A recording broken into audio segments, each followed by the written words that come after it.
নির্বাচনের সাথে সংশ্লিষ্ট যারা থাকবে তাদের নিয়ে যদি কোনো প্রশ্ন রাজনৈতিক দলগুলি তোলে তাদেরকে সরিয়ে দেওয়া, এটা তো সরিয়ে দেওয়া হয়েছে, আপনারা তো জানেন।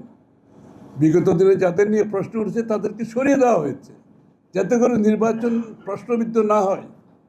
তাহলে আজকে যাদের নিয়ে প্রশ্নবিদ্ধ হচ্ছে তাদেরকে তো রাখা যাবে না, তাদেরকে সরিয়ে দিতে হবে।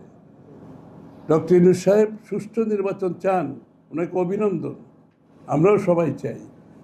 তাহলে যারা প্রশ্নবিদ্ধ যাদেরকে নিয়ে, এই লোকগুলোকে নিয়ে তো আপনি সুষ্ঠু নির্বাচন করতে পারবেন না, তাদেরকে সরিয়ে দিতে হবে সেখান থেকে।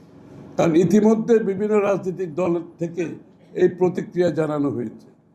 এই প্রতিক্রিয়ার পরেও যদি অব্যাহতভাবে এই সমস্ত সরকারের অভ্যন্তরে যারা আছে দেশ পরিচালনায়, তারা যদি সেখানে থাকে, আপনার সব চেষ্টার পরও নির্বাচন কিন্তু প্রশ্নবিদ্ধ হওয়ার সম্ভাবনা আছে।